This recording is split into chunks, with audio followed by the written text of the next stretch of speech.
नमस्कार दोस्तों, आपका फिर से स्वागत है आपकी गुरु कृपा ऑनलाइन क्लास में। कैसे हो आप लोग? आज आपके लिए एक नया टॉपिक लेके आए हैं, कार्बन एवं उसके यौगिक। दोस्तों, जैसे कि अपन जानते हैं, बहुत सी वस्तुएं, चाहे किताबें हैं, कॉपियां हैं, पेन है, रबड़ है, लकड़ी है, खिलौने हैं, ये अधिकतर वस्तुएं कार्बन से मिलकर बनी होती है।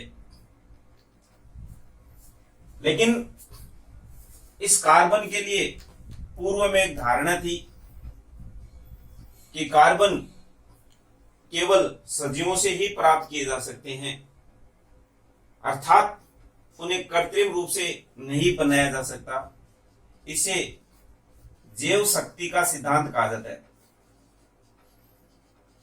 अर्थात कहने का मतलब कि कार्बनिक यौगिक केवल सजीवों से ही प्राप्त किया जा सकता है, यानी प्राकृतिक रूप से इनको प्राप्त किया जा सकता है।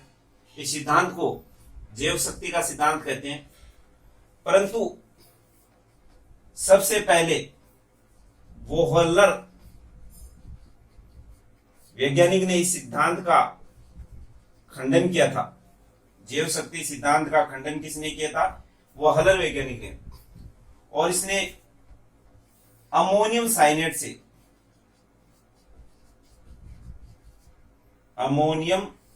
साइनेट से पहला कार्बनिक यौगिक यूरिया को कृत्रिम रूप से प्रयोगशाला में निर्मित किया। किसने? वोहलर ने अमोनियम साइनेट को गर्म करके यूरिया को बनाया।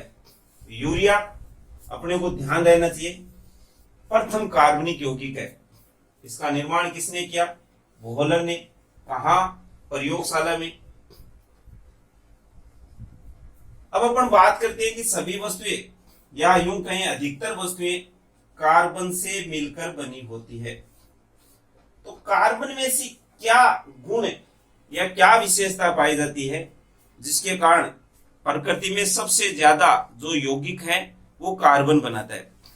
तो सबसे पहले अपन इस कार्बन की विशेषताओं की बात करते हैं, जिसके कारण ये कार्बन सबसे ज्यादा अपने यौगिक प्रकृति में बनाता है। सबसे पहले अपन इस कार्बन की विशेषताएं पर नजर डालते हैं कि कार्बन की विशेषताएं क्या होती है। देखिए मित्रों, कार्बन का जो प्रतीक होता है ये सी होता है। कार्बन का प्रतीक क्या होता है? सी। इसका जो परमाणु क्रमांक है, परमाणु क्रमांक मतलब आवर्त सारणी में ये छठे नंबर पर स्थित है, इसलिए अपन कहते हैं इसका परमाणु क्रमांक 6। कार्बन का प्रतीक यानी इसको सी से दर्शाते हैं और इसका परमाणु क्रमांक 6। कार्बन का जो इलेक्ट्रॉनिक विन्यास होता है, कार्बन का इलेक्ट्रॉनिक विन्यास ये है 1s2 2s2 2p2। 1s2 इसका इलेक्ट्रॉनिक विन्यास 1s2 2s2 2p2। इसका बाह्य कोश यह है, इसको अपन संयोजी कोश भी कहते हैं। इस संयोजी कोश में 4 इलेक्ट्रॉन होते हैं और 4 इलेक्ट्रॉन होने के कारण अपन कह सकते हैं ये 4 इलेक्ट्रॉन का त्याग भी कर सकता है और 4 इलेक्ट्रॉन ग्रहण भी कर सकता है। ये 4 इलेक्ट्रॉन कैसे, क्या त्याग कर पाएगा या ग्रहण कर पाएगा, इसकी चर्चा अपन आगे इसी टॉपिक में करेंगे। तो अपन कहेंगे कार्बन चतुसंयोजी होता है, अर्थात कार्बन की संयोजकता 4 होती है और 4 होने के कारण इसको चतुसंयोजी कहते हैं। तो हमने इसकी 4 विशेषताएं अभी तक हमने पढ़ी है। कार्बन का प्रतीक सी, परमाणु क्रमांक 6, इलेक्ट्रॉन विन्यास 1s2 2s2 2p2 होता है। इसके संयोजी कोश में 4 इलेक्ट्रॉन होते हैं, इसलिए अपन इसकी कहते हैं इसकी संयोजकता 4 होती है। कार्बन में सहसंयोजी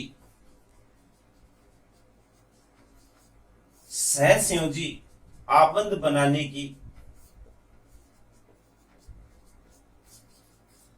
की क्षमता पाई जाती है। ये सहसंयोजी आबंध क्या है ये भी आपको बताएंगे। कार्बन में सहसंयोजी आबंध बनाने की क्षमता पाई जाती है। कार्बन का एक सबसे जो महत्वपूर्ण गुण है, कार्बन में श्रृंखलन का गुण पाया जाता है। श्रृंखलन का गुण पाया जाता है। ये श्रृंखलन का गुण क्या होता है? कार्बन अपने परमाणु तथा अन्य परमाणुओं के साथ जुड़कर एक लंबी श्रृंखला का निर्माण करता है। कार्बन अपने परमाणु तथा अन्य परमाणुओं के साथ जुड़कर एक लंबी श्रृंखला का निर्माण कर सकता है। ये साइड श्रृंखला भी बनाते हैं, पार्श्व श्रृंखला जिसे कहते हैं, इस प्रकार से। तो ये लंबी श्रृंखला का निर्माण करते हैं। चक्रीय श्रृंखला भी बनाते हैं इस प्रकार की, जिसमें एक प्रथम कार्बन अंतिम कार्बन के साथ जुड़ता है। ऐसी श्रृंखला को चक्रनुमा संरचना का निर्माण करता है। ऐसी संरचनाओं को चक्रीय संरचना कहते हैं। तो चक्रीय संरचना, खुली संरचना का भी निर्माण करते हैं। साइड श्रृंखला, पार्श्व श्रृंखला जिसे कहते हैं, उसका भी निर्माण करते हैं। इसलिए अपन कहते हैं कि कार्बन में श्रृंखलन का गुण पाया जाता है। ये लंबी श्रृंखलाओं का निर्माण करते हैं। कार्बन में कार्बन के मध्य एकल बंध, द्विबंध और त्रिबंध बनाने की प्रवृत्ति पाई जाती है। कार्बन में कार्बन, या यूं कह सकते हैं कार्बन अपने परमाणु के साथ, कार्बन का अपना परमाणु कौन होता है? कार्बन होता है। तो कार्बन के साथ एकल बंध, द्विबंध और त्रिबंध के साथ जुड़ने की क्षमता रखता है। इसलिए अपन कह सकते हैं कि कार्बन के मध्य एकल बंध, द्विबंध और त्रिबंध पाया जाता है। तो कार्बन में ये जो विशेषता पाई जाती है, इन्हीं विशेषताओं के कारण कार्बन अपनी प्रकृति में सर्वाधिक यानी सबसे ज्यादा यौगिक बनाने की क्षमता रखता है। अब इसमें अपन इसके यौगिकों की बात करेंगे, किस प्रकार कैसे यौगिक बनाता है। तो अपन इसके 2-3 प्रश्न अपन कर लेते हैं। अब इस पाठ को या इस टॉपिक को अपने को समझने के लिए सबसे महत्वपूर्ण जो चीजें हैं वो अपने को, या टॉपिक है, उनका अपने को ध्यान रखना पड़ेगा। जैसे इलेक्ट्रॉनिक विन्यास, ये इलेक्ट्रॉनिक विन्यास का निर्धारण अपन कैसे करते हैं, किस प्रकार अपन इलेक्ट्रॉनिक विन्यास याद करेंगे, ये अपने को जानकारी होनी चाहिए। सहसंयोजी आबंध क्या है, ये सहसंयोजी आबंध किस प्रकार बनते हैं, ये सहसंयोजी आबंध बनाना अपन सीखेंगे। और ये श्रृंखलन का गुण जैसे मैंने बता दिया, लेकिन फिर भी आपको बता दिया जाएगा फिर एक बार। तो सबसे पहले अपन इस टॉपिक को या कार्बन के जो यौगिक बनाने की जो प्रवृत्ति है, इसको सीखने के लिए अपने सबसे पहले इलेक्ट्रॉनिक विन्यास अपन सीखते हैं। तो अपन सबसे पहले इलेक्ट्रॉनिक विन्यास क्या है, इलेक्ट्रॉनिक विन्यास सीखते हैं। इलेक्ट्रॉनिक विन्यास हम तब सीख पाएंगे जब हमें आवर्त सारणी में स्थित तत्वों की प्रकृति के आधार पर, अर्थात उनके परमाणु क्रमांक के आधार पर उनका क्रम हमें पता हो। तो ये क्रम हम सबसे पहले परमाणु क्रमांक क्या क्या ज्ञात कर सकते हैं तत्व में, या परमाणु का परमाणु क्रमांक, नाम और प्रतीक, ये हम सबसे पहले सीखेंगे। परमाणु क्रमांक 1 पर स्थित जो तत्व है उसका नाम है हाइड्रोजन, और हाइड्रोजन का प्रतीक क्या होता है, H से दर्शाते हैं। Number 2 helium, He, lithium,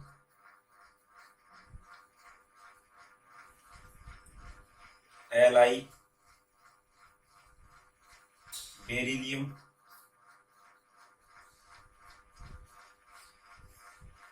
Be, boron, B, carbon, प्रतीक है सी। नाइट्रोजन, नाइट्रोजन का प्रतीक है एन। ऑक्सीजन,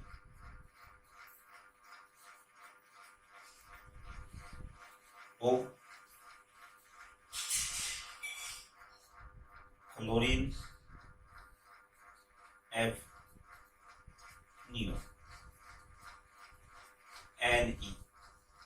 तो इस प्रकार से हमें तत्व का नाम, प्रतीक और उसका परमाणु क्रमांक की जानकारी होनी चाहिए। इस प्रकार आप सारणी में और भी तत्वों के नाम ऐसे क्रमबद्ध याद कर सकते हैं। नंबर 1 हाइड्रोजन, उसका प्रतीक H, helium He, lithium Li, beryllium Be, boron B, carbon C, nitrogen N, oxygen O, chlorine F, neon N। देखिए मित्रों, जब ये प्रतीक लिखते हैं तो कई ऐसे तत्व होंगे जिनके नाम अंग्रेजी के 2 शब्दों से लिखा जाता है। तो प्रतीक लिखते समय पहला अक्षर अंग्रेजी का कैपिटल लेटर होना चाहिए और दूसरा लेटर स्मॉल लेटर होना चाहिए। कभी भी अपन इस हीलियम को यू नहीं लिख सकते, ऐसे भी नहीं लिख सकते। तो इसका सही तरीका क्या है? प्रथम लेटर कैपिटल और दूसरा लेटर स्मॉल होना चाहिए। तो इस प्रकार से आपको ये ध्यान में रहना चाहिए। अब ये परमाणु क्रमांक क्या चीज है, इलेक्ट्रॉन क्या चीज है ना, ये भी अपने को ध्यान होना चाहिए। तो आपको एक सरल सा फॉर्मूला, परमाणु क्रमांक सबसे पहले मैं आपको बताता हूं। परमाणु क्रमांक क्या है?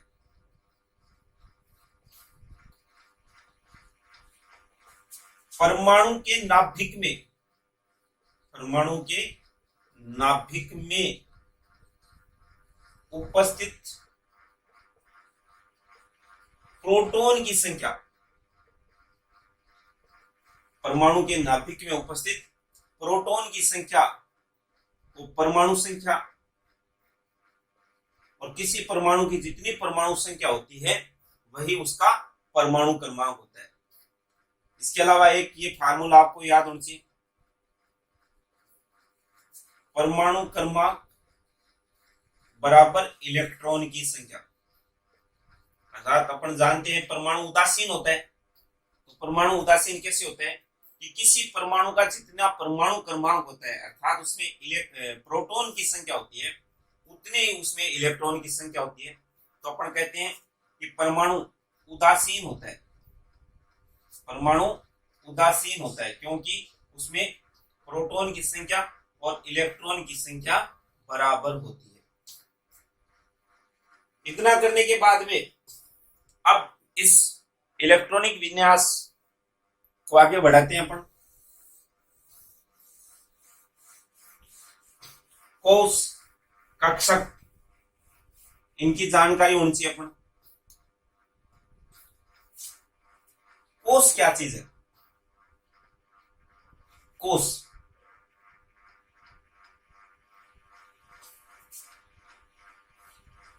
कोष होते हैं नाभिक के चारों ओर का वह त्रिविमीय क्षेत्र, या सीधे भी कह सकते हैं नाभिक के चारों ओर का वह क्षेत्र। मान लीजिए किसी परमाणु की संरचना की अपन बात करते हैं, एक परमाणु हमने लिया, तो परमाणु का इस भाग को अपन नाभिक कहते हैं। नाभिक का मतलब जिसमें प्रोटॉन और न्यूट्रॉन स्थित होते हैं, वह क्षेत्र जहां प्रोटॉन और न्यूट्रॉन पाए जाते हैं। और प्रोटॉन और न्यूट्रॉन को सम्मिलित रूप से अपन न्यूक्लियॉन भी कहते हैं। प्रोटॉन और न्यूट्रॉन को सम्मिलित रूप से क्या कहते हैं? न्यूक्लियॉन कहते हैं। तो नाभिक के चारों ओर का यह क्षेत्र जहां इलेक्ट्रॉन पाए जाने की संभावना होती है उसे अपन कोष या कक्षक कहते हैं। नाभिक के चारों ओर का वह क्षेत्र जहां इलेक्ट्रॉन पाए जाने की सर्वाधिक संभावना होती है उसे कोष कहते हैं। ठीक है। और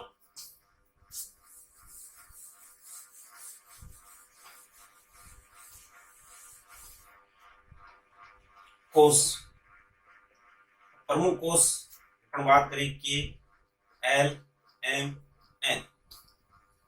कोष में इलेक्ट्रॉन की संख्या का सूत्र भी हमें ज्ञात होना चाहिए। कोष में इलेक्ट्रॉन की संख्या का सूत्र होता है 2n², जहां n का मतलब होता है कोष की संख्या, नंबर ऑफ सेल, कोष की संख्या। जैसे अपन पहले कोष, ये पहला कोष है, ये दूसरा, ये तीसरा, ये चौथा। तो पहले कोष में यानी के कोष में इलेक्ट्रॉन की संख्या यदि अपन ज्ञात करना चाहिए तो अपन फार्मूला अपना 2n², तो 2n पहला कोष के है तो 1 का स्क्वायर, तो 1 का स्क्वायर 1 इंटू 2 बराबर 2। पहले कोष में जो इलेक्ट्रॉन होते हैं वो कितने होते हैं? 2 होते हैं। एल कोष में इलेक्ट्रॉन की संख्या कैसे ज्ञात करें? तो अपन कहेंगे एल कोष में इलेक्ट्रॉन की संख्या, एल कौन सा कोष है? दूसरा, तो n गुणा 2 की स्क्वायर। तो अपन जानते हैं 2 2 4 और 4 दूनी 8, 8 इलेक्ट्रॉन। दूसरे कोष यानी एल कोष में कितने इलेक्ट्रॉन होते हैं? 8 इलेक्ट्रॉन। एम कोष में इलेक्ट्रॉन की संख्या 2 गुणा 3 का स्क्वायर, 3 या 9, 9 दूनी 18 इलेक्ट्रॉन। और एन कोष में इलेक्ट्रॉन की संख्या 2 गुणा 4 का स्क्वायर, 4 चौक 16 और 16 दूनी 32 इलेक्ट्रॉन। तो प्रत्येक कोष में इलेक्ट्रॉन की संख्या यह निश्चित होती है। पहले कोष में 2 इलेक्ट्रॉन होते हैं, एल कोष में 8 इलेक्ट्रॉन, एम कोष में 18 इलेक्ट्रॉन और एन कोष में 32 इलेक्ट्रॉन। ये संख्या हमें ज्ञात होनी चाहिए। ठीक है मित्रों, इतनी बात आपको याद रह जाएगी। उसके बाद में प्रत्येक कोष में उपकोष भी पाए जाते हैं। कोष में उपकोष पाए जाते हैं। कोष में उपकोष, तो कोष में उपकोष, और उपकोष प्रमुख रूप से होते हैं एस, पी, डी और एफ। उपकोष कौन कौन से होते हैं? एस, पी, डी और एफ। प्रत्येक उपकोष में भी इलेक्ट्रॉन की संख्या निश्चित होती है। एस इलेक्ट्रॉन अधिकतम 2 इलेक्ट्रॉन रख सकता है। एस इलेक्ट्रॉन कितने इलेक्ट्रॉन रख सकता है? इसके इलेक्ट्रॉन रखने की क्षमता होती है 2 इलेक्ट्रॉन। पी की 6, डी 10 और एफ अधिकतम 14 इलेक्ट्रॉन रख सकता है। एस 2, पी 6, डी 10 और एफ 14। तो ये संख्या हमें ध्यान रखनी चाहिए। के कोष में अधिकतम इलेक्ट्रॉन कितने? 2। एल कितने बताए थे? 8, एम 18 और ये 32 इलेक्ट्रॉन। इसी प्रकार हमने कहा कोष में उपकोष पाए जाते हैं। एस में कितने इलेक्ट्रॉन? 2, पी में 6, डी में 10 और एफ में 14। अब ये उपकोष में इलेक्ट्रॉन की संख्या हमें याद रहेगी। अब एक बात छोटी सी आप और याद रख लीजिए, के कोष में कौन कौन से उपकोष पाए जाते हैं वो भी अपने को ध्यान रहना चाहिए। के में सिर्फ एक उपकोष रहता है जिसका नाम है एस। एल में 2 पाए जाते हैं, एस और पी। एम में एस, पी और डी उपकोष पाए जाते हैं। और एन में एस, पी, डी और एफ उपकोष पाए जाते हैं। ये छोटी छोटी बातें यदि अपने को ध्यान में रह जाएगी तो अपन इलेक्ट्रॉनिक विन्यास बहुत सरलता से कर सकते हैं। के में सिर्फ एस उपकोष पाए जाते हैं, एल में एस और पी दोनों उपकोष पाए जाते हैं। एम में एस, पी और डी उपकोष पाए जाते हैं। और एन में एस, पी, डी और एफ ये उपकोष पाए जाते हैं। ये इलेक्ट्रॉनिक विन्यास प्रथम आपको बहुत सरल तरीके से बताए जा रहे हैं। इसके आगे के जो भाग होते हैं वो आपको फिर किसी नए टॉपिक के माध्यम से आपको बता देंगे। पहले आप अपने इस स्टैंडर्ड के हिसाब से यदि आप इतने इलेक्ट्रॉनिक विन्यास सीख जाते हैं तो आपको फिर इस इलेक्ट्रॉनिक विन्यास के जो नियम हैं, कोष और उपकोष में इलेक्ट्रॉन किस प्रकार व्यवस्थित रहते हैं, उनके प्रमुख नियम भी आपको बता दिए जाएंगे। तो इतना सीखने के बाद में सबसे पहले अपने इलेक्ट्रॉनिक विन्यास ज्ञात करते हैं हाइड्रोजन का। ठीक है मित्रों, हाइड्रोजन का परमाणु क्रमांक क्या होता है? हाइड्रोजन का परमाणु क्रमांक होता है 1। परमाणु क्रमांक को हमेशा तत्व के नीचे की साइड में लिखते हैं। ठीक है, यहां लिख सकते हैं या यहां भी लिख सकते हैं। तो मैंने अभी आपको बताया था कि किसी परमाणु में जितना उसका परमाणु क्रमांक होता है, अर्थात जितने उसमें प्रोटॉन होते हैं उतनी ही मात्रा में उसमें इलेक्ट्रॉन पाए जाते हैं। तो हाइड्रोजन का इलेक्ट्रॉन विन्यास क्या होगा? क्योंकि इलेक्ट्रॉन है, पहले कोष में जाएगा। पहले कोष का क्या नाम है? के को अपन संख्या से यहां दर्शाएंगे, के न लिखे। और के कोष में उपकोष कौन सा पाया जाता है? अभी मैंने आपको बताया एस कितने इलेक्ट्रॉन रख सकते हैं? 2 इलेक्ट्रॉन रख सकते हैं। लेकिन हमारे हाइड्रोजन के पास कितने इलेक्ट्रॉन है? मात्र 1 इलेक्ट्रॉन है। तो हाइड्रोजन का इलेक्ट्रॉनिक विन्यास कितना हो जाएगा? 1s1। इसी प्रकार हीलियम का परमाणु क्रमांक कितना होता है? 2। तो इसके पास इलेक्ट्रॉन भी कितने होते हैं? 2। तो इलेक्ट्रॉन पहले कोष में जाएगा जिसका नाम है S1 उपकोष, कोष, और कोष का उपकोष कौन सा हो गया? S हो गया। S कितने इलेक्ट्रॉन रख सकता है? 2। अपने हीलियम के पास इलेक्ट्रॉन भी कितने हैं? 2। तो इसका इलेक्ट्रॉनिक विन्यास हो जाएगा 1s2। ठीक है, समझ में आ रहा होगा। लिथियम Li, इसके पास इलेक्ट्रॉन कितने हैं? 3, अर्थात इसका परमाणु क्रमांक कितने हैं? 3। तो जैसे कि अपन जानते हैं पहले इलेक्ट्रॉन पहले कोष में जाएगा और पहले कोष में उपकोष कौन सा है? S कितने रख सकता है? 2। तो ये 2 इसके पास हो गए। अब 1 इलेक्ट्रॉन फिर बच गया। यहाँ S ने कितने इलेक्ट्रॉन ग्रहण किए? 2, 1 बच गया। तो जो दूसरा इलेक्ट्रॉन है ये दूसरे कोष में जाएगा और दूसरे कोष के पहले किस में जाएगा? के में जाएगा। तो के कौन सा उपकोष रखता है? S रखता है। तो S कितने? 2। अपने पास इलेक्ट्रॉन शेष बचा 1। तो इलेक्ट्रॉनिक विन्यास लिथियम का कितना हो जाएगा? 1s2 2s1। ये अपन यहाँ इलेक्ट्रॉन व्यवस्थित कर रहे हैं। लिथियम के बाद में हाइड्रोजन, हीलियम, लिथियम के बाद में आता है बेरिलियम। बेरिलियम का परमाणु क्रमांक होता है 4। तो अपन देखते हैं 1s2, ये 2s2, एक एक बढ़ता जाएगा। बेरिलियम के बाद में बोरोन 5, 1s2 2s2, क्योंकि अपने पास 1 इलेक्ट्रॉन बढ़ गया इसलिए। अब कौन सा को शुरू हो जाएगा? दूसरे में P, तो 2P कितने? 1। तो 2 2 4 1 5। कार्बन जिसका हमने शुरुआत में इलेक्ट्रॉन विन्यास ज्ञात किया था 1s2, 6 इलेक्ट्रॉन होते हैं, 2s2 और 2p2, 2 2 4 और 2 6। इसी प्रकार अपन यहाँ नाइट्रोजन के ज्ञात करते हैं। नाइट्रोजन के पास 7 इलेक्ट्रॉन होते हैं, 1s2 2s2 फिर 2p3। Oxygen 8, 1s2 2s2 2p4। Oxygen के बाद में fluorine 1s2 2s2 2p5। Fluorine के बाद नियोन 1s2 2s2 ये 2p6। अब पी कोष अपन जानते हैं कि पी कोष की क्षमता कितनी होती है? 6 इलेक्ट्रॉन। तो नियोन में ये पी में 6 इलेक्ट्रॉन आ गए हैं। उसके बाद में नियोन के बाद में इधर वाले मिटा रहा हूं मैं। नियोन के बाद में 10 है, तो नियोन के बाद में आ जाएगा सोडियम, जिसके पास इलेक्ट्रॉन कितने हैं? 11। इसका इलेक्ट्रॉनिक विन्यास 1s2 2s2 2p6। ये नियोन तक हो गया 10। अब अपने पास इलेक्ट्रॉन 1 बढ़ गए तो अगला कोष शुरू हो जाएगा, कोष 3, तीसरा। तो तीसरे के पहले के कोष में, और के कोष कौन सा रखता है? S रखता है, तो 3s1। ठीक है, इसी प्रकार अपन एक एक बढ़ाते जाएंगे।